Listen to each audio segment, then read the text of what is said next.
দেশে উৎপাদিত পণ্য, দেশীয় সেবা, এটাকে কিভাবে বাড়ানো যায় এই বাজেটে, যেন ওই পলিসিটা থাকে।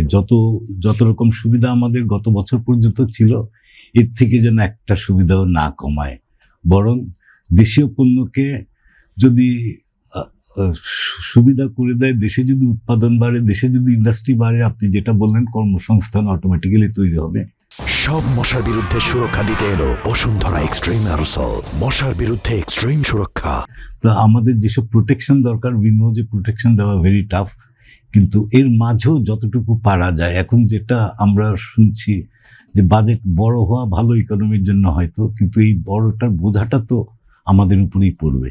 এই বোঝাটা কিন্তু বড়দের উপরে যা পড়বে, আমার মনে হয় ছোটদের উপরে অনেক বেশি পড়বে। ভ্যাট, ট্যাক্স এবং যে আকারে জিনিসটাকে বাড়ানো হচ্ছে, শুরুতে যে কোনো কিছু যখন ইমপ্লিমেন্ট করে, দেয়ার আর লট অফ চ্যালেঞ্জেস, আর যেটার কিন্তু সামহাও ছোটরাই বেশি এফেক্টেড হয়।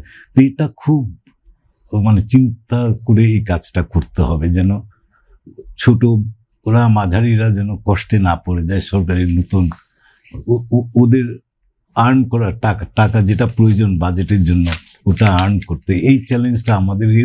এর বাইরে তো যেসব চ্যালেঞ্জ আছে, অলরেডি আছে, যে ব্যাংক ইন্টারেস্ট, টাকা ডিভ্যালুয়েশন, তারপরে আমাদের পাওয়ার ক্রাইসিস। পাওয়ারটা নিয়ে পরে বলবো।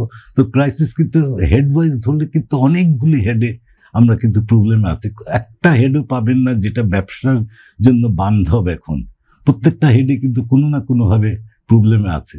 তো এখন আমাদের জন্য যে থ্রেটটা, যে সরকার রেভিনিউ আর্ন করতে হলে আমাদের উপরে বোঝাটা আসবে।